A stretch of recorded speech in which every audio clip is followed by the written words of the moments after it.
Varicose veins కి సరైన చికిత్స కోసం సంప్రదించండి ఎవిస్ హాస్పిటల్. వాగర్థావివ సంపృక్తౌ వాగర్థ ప్రతిపత్తయే జగతః పితరౌ వందే పార్వతీ పరమేశ్వరౌ. సదాశివసమారంభాం శంకరాచార్య మధ్యమాం అస్మదాచార్యపర్యంతం వందే గురుపరంపరాం. ఆదిత్యాయ చ సోమాయ మంగళాయ బుధాయ చ గురుశుక్రశనిభ్యశ్చ రాహవే కేతవే నమః. శృంగేరి జగద్గురు పీఠాధిపతులకి, కంచి పీఠాధిపతులకి నమస్కారములు తెలియజేసుకుంటూ కార్యక్రమాన్ని ప్రారంభిద్దాం. తులారాశి వారికి నవంబర్ 16వ తారీఖు నుంచి 30వ తారీఖు వరకు ఏ విధంగా ఉండబోతుందో తెలుసుకునే ముందు గ్రహ సంచారం గురించి తెలుసుకుందాం. తులారాశి వారికి 2వ ఇంట రవి బుధుడు మరియు 3వ ఇంట శుక్రుడు, అలాగే 5వ ఇంట శని భగవానుడు, 6వ ఇంట రాహువు, 7వ ఇంట గురువు వక్రీకరించి మరియు 10వ ఇంట కుజుడు స్తంభించి ఉండడం, 12వ ఇంట కేతువు. గమనించుకున్నట్లయితే ఈ యొక్క తులారాశి వారికి గ్రహ సంచారము కొంత మాత్రమే అనుకూలత, గ్రహ గమనములు మాత్రము చాలా మటుకు ఎక్కువ రోజులు వ్యతిరేక ఫలితాలు అనేటువంటివి కలగబోతున్నాయి. కాబట్టి మొక్కవోని ఆత్మవిశ్వాసంతో ఈ తులారాశి వారు ఈ 15 రోజుల పాటు చెప్పినటువంటి విధంగా నిర్ణయం తీసుకొని చక్కగా మీరు ప్రయాణం చేసినట్లయితే సమస్యలు అనేటువంటివి అంతగా మిమ్మల్ని బాధించవు. ఎందుకు, ఏ ఏ వృత్తుల్లో ఉన్నవాళ్ళు ఎలా ఉండాలి అనేటువంటి విషయాన్ని కనుక గమనించుకున్నట్లయితే ముఖ్యంగా గ్రహ సంచారం వల్ల జరిగేటువంటిది తెలుసుకుందాం. ముఖ్యంగా 2వ స్థానంలో రవి బుధుడు ప్రధానంగా ధనపరమైనటువంటి విషయంలో కొంతవరకు ఇబ్బందికర పరిస్థితులు అనేటువంటివి ఈ యొక్క 15 రోజుల్లో ఉంటాయి. కానీ కొన్ని సందర్భాల్లో సమయానికి డబ్బు అందడం, రాని బాకీలు వసూలడం అనేది జరుగుతుంది. ఇక ముఖ్యంగా 3వ స్థానమందు శుక్ర సంచార ప్రభావం కొంతవరకు అనుకూలత అనేటువంటిది మీకు కలుగుతుంది. ఒక స్త్రీ పరిచయం, అలాగే తద్వారా మీకు జీవితంలో సాఫీగా సాగడానికి అనుకూలమైనటువంటి పరిస్థితులు ఉంటాయి. కాబట్టి అప్రమత్తతో వ్యవహరించండి. ఇక 5వ స్థానంలో శని వక్రీకరించి స్థితి పొంది ఉన్నటువంటి కారణం చేత ఈ యొక్క తులారాశి వారికి గత 2.5-3 నెలలుగా గనక గమనించుకున్నట్టయితే అన్ని విషయాల్లో కొన్ని ప్రతికూలతలు అనేటువంటివి ఫేస్ చేస్తున్నారు. ఎందుకంటే అర్ధాష్టమ శని దోష ప్రభావం అనేటువంటిది వారికి కలిగింది కొంత. కానీ శని ఎప్పుడైతే వక్రీకరించి రుజుమార్గంలో 15వ తారీఖు తర్వాత నుంచి ప్రయాణం చేస్తున్నాడో ఆ యొక్క సమస్యల నుంచి బయటపడడానికి మార్గాలు సుగమం అవుతాయి. అనుకున్న విధంగా కొంత కార్యాచరణ మీరు ముందడుగు వేస్తారని చెప్పవచ్చు. ఇక 6వ స్థానంలో రాహు యొక్క సంచారం అద్భుతమైనటువంటి యోగ ఫలితం అనేటువంటిది కలగబోతుంది. ఇక 7వ స్థానంలో, ఇక్కడ ప్రధానంగా 8వ స్థానంలో ఈ సంబంధించినటువంటి గురువు వక్రీకరించినటువంటి కారణం, పైగా ఈ యొక్క సంబంధించినటువంటి విషయాల్లో మీకు గురుబలం పెరగబోతుంది.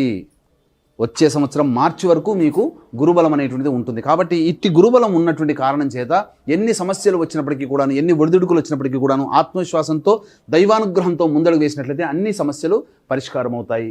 10వ స్థానంలో కుజుడు స్తంభించి ఉండడం, ఇది మాత్రం కాస్త ఇబ్బందికర పరిస్థితులు. సాఫ్ట్వేర్ రంగంలో ఉన్నటువంటి వారు, అలాగే రైతులు, వ్యాపారస్తులు, కొంతమంది వ్యాపారస్తులు కాస్త జాగ్రత్తలు పాటించాలి. ముఖ్యంగా ఉద్యోగ భద్రతకి మాత్రమే ఎక్కువగా పెద్దపీట వేస్తూ ఉద్యోగస్తులు మాత్రం జాగ్రత్తలు పాటించాలి. కొత్త ఉద్యోగాలు వెతుకులాటలో కొన్ని ఇబ్బందికర పరిస్థితులు ఉంటాయి. కాబట్టి జాగ్రత్తలు పాటించండి. ఇక 12వ ఇంట కేతు సహజంగానే కొంత ఇబ్బందికర పరిస్థితులు, పనులలో ఆటంకాలు అనేటువంటి ఉండడము, వేదాంత ధోరణి తరచూ కనబడుతుండడం అనేటువంటిది మీ యొక్క మాటల్లో తెలుస్తుంది.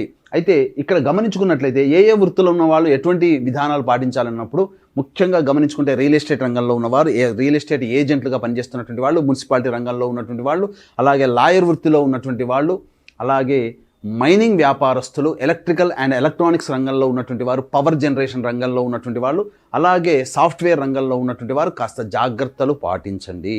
ఉద్యోగమును ఆవేశం, ఎందుకంటే మీకు పనిచేస్తున్నటువంటి సందర్భంలో ఉద్రేకపరిచే విధంగా మీ యొక్క పరిస్థితులు ఉంటాయి. కానీ ఉద్రేకపడకుండా ఉన్న వాటితో లౌక్యంగా వ్యవహరిస్తూ నొప్పింపక తానవ్వక తిరుగువాడు ధన్యుడు సుమతి అన్న చందంగా ఈ యొక్క తులారాశి వారు ఆ సంబంధించినటువంటి వృత్తుల్లో ఉన్న వాళ్ళు అయితే ఎవరైతే ఉంటారో వాళ్ళు కాస్త క్రమశిక్షణతో మేలగండి. ఇక రియల్ ఎస్టేట్ రంగంలో ఉన్నటువంటి వాళ్ళైతే కొత్తగా వ్యాపారాల జోలికి వెళ్ళకపోవడమే చాలా మంచిదని గమనించుకోవాలి. సమయం అనుకూలంగా లేనప్పుడు మనము తగ్గట్టుగా తగ్గి ఉండడమే మంచిదనే విషయాన్ని గమనించుకోవాలి. ఇక ముఖ్యంగా రైతుల విషయాన్ని గమనించుకున్నట్లయితే కొత్త పంటల జోలికి కానీ వెళ్లకుండా మీకు తెలిసినటువంటి సాధారణ పంటలకు వెళ్ళినట్లయితే అధిక దిగుబడి అనేటువంటిది పక్కకు పెట్టండి. కనీసం మీరు పెట్టిన పెట్టుబడికి లాభం లేకపోయినా మీరు ఆ పెట్టిన పెట్టుబడికైనా కానీ మీరు పొందగలుగుతారు. కొత్త వాటికి వెళ్ళి తెలియని వాటికి వెళ్ళి భంగపడడం తప్ప ఇంకా వేరే పరిస్థితి కనరావడం లేదు. ఇక తులారాశి వారికి గమనించుకున్నట్లయితే గత 4-5 నెలలుగా ఇబ్బందుల్లో ఉన్నటువంటి మీకు ఈ మధ్య కొంత మీ యొక్క ఆలోచనలకి ఊతమిచ్చే విధంగా కొన్ని పరిస్థితులు కలుగుతాయి. భవిష్యత్తు ఆశాజనకంగా ఉండడానికి సహాయ సహకారాలు ఈ యొక్క గురుగ్రహ ప్రభావం వలన తులారాశి వారికి కలగబోతుంది. ఎటువంటి వృత్తుల్లో ఉన్నటువంటి వాళ్ళంటే ఇప్పుడు చెప్పబోయేటువంటి వృత్తులు కనుక ఉన్నవాళ్ళు జాగ్రత్తలు పాటించండి, చక్కగా నిర్ణయాలు తీసుకోండి. ఏ రకమైనటువంటి ఇబ్బందులు అనేటువంటి కలగవు. ముఖ్యంగా జ్యువెలరీ రంగంలో ఉన్నవాళ్ళు, ఎడ్యుకేషన్ ఇన్స్టిట్యూషన్లో ఉన్నటువంటి వాళ్ళు, హోటల్ వ్యాపారస్తులు, అలాగే రెస్టారెంట్ బిజినెస్లో నడుపుతున్నటువంటి వాళ్ళు, ఈ ఎఫ్ఎంసీజీ రంగంలో ఉన్నటువంటి వాళ్ళు, జనరల్ స్టోర్ రంగంలో ఉన్నటువంటి వారు, ముఖ్యంగా ఫుడ్కు సంబంధించినటువంటి బిజినెస్లో ఉన్నటువంటి వాళ్ళందరూ కూడా మీరు వ్యాపార విస్తరణకి అడుగులు చకచకా ముందుకు సాగుతాయి. అనుకున్న విధంగా మీకు లోన్లు రావడమో లేకపోతే డబ్బు సహాయ సహకారాలు అందడమో, తద్వారా మీరు వ్యాపార విస్తరణ చేసుకుంటారు. నూతన బ్రాంచ్లు ఏర్పాటు చేసుకోవడానికి మార్గం సుగమమవుతుంది. కాకపోతే గురువు యొక్క స్థితిగతి ప్రభావం వలన కొంత అనారోగ్య సూచనలు, అలసట, సకాలానికి భోజనం చేయలేకపోవడం అనేటువంటి విషయాలు మీకు గోచరమవుతాయి. కాబట్టి జాగ్రత్తలు పాటించండి. ఫుడ్ విషయంలో డైట్ కంట్రోల్ చేసుకుంటూ మీ యొక్క పనులన్నీ చక్కబెట్టుకున్నట్లయితే మీరన్నీ కూడాను ఈ తులారాశిలో ఉన్నటువంటి వాళ్ళు ఇప్పుడు చెప్పబడినటువంటి వృత్తులు ఉన్న వాళ్ళకి లాభసాటిగా ఉంటుందని చెప్పవచ్చు.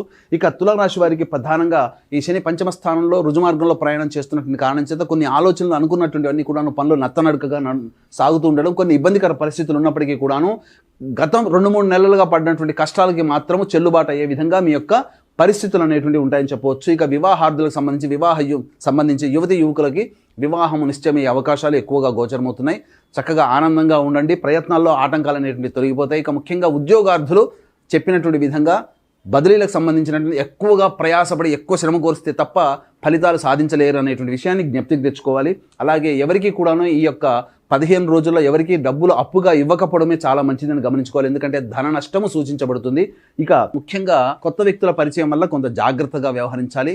దైవానుగ్రహం సాధారణంగా ఉంటుంది కాబట్టి దైవానుగ్రహం అందరికీ అందించాలనేటువంటి ఒక సదుద్దేశంతో ఈ నవంబర్ 15వ తారీఖు రోజున కార్తీక పౌర్ణమి సందర్భంగా మహాశక్తివంతమైనటువంటి త్రిపురాంతకం అనగా త్రిపురాసులని సాక్షాత్తు పరమేశ్వరుడే సంహరించినటువంటి క్షేత్రం త్రిపురాంతకంలో నవంబర్ 15వ తారీఖు రోజున జాతకరీత్యా కలుగు విద్య, వివాహ, ఉద్యోగ, దాంపత్య, సంతాన, అనారోగ్య సమస్యల నివారణకి మరియు శనిదోష పరిహారార్థమై వృషభ, మిథున, కర్కాటక, సింహతులు, వృశ్చిక, మకర, కుంభ, మీన రాశిలో జన్మించినటువంటి వారికి శనిదోష పరిహారార్థమై సర్వదోష నివారణ పూజలు, హోమాలు అనేటువంటివి పర్ హెడ్ 1500 రూపాయలకి చేయించడం జరుగుతుంది.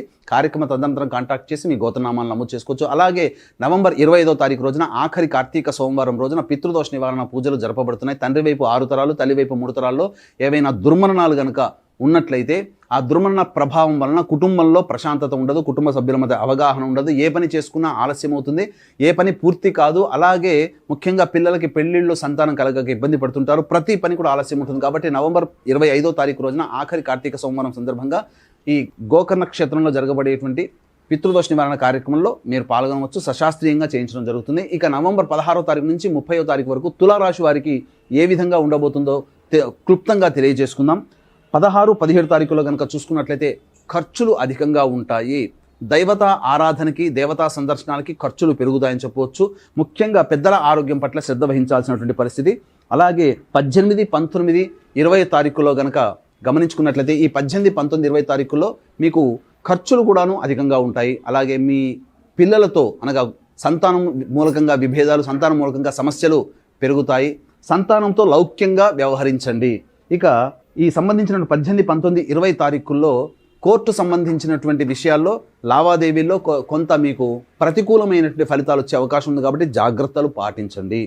ఇక 21, 22 తారీఖుల్లో ఉద్యోగార్థులు అనగా నిరుద్యోగస్తులకి ఉద్యోగం లభించే అవకాశం ఉంటుంది. ఉద్యోగార్థులు ఉద్యోగంలో ఉన్నటువంటి వాళ్ళు అధికారుల యొక్క అండదండలతో కొంతవరకు ఈ 21, 22 తారీఖుల్లో చేసేటువంటి ప్రయత్నాల్లో మీకు అనుకూలంగా ఉంటాయని చెప్పవచ్చు.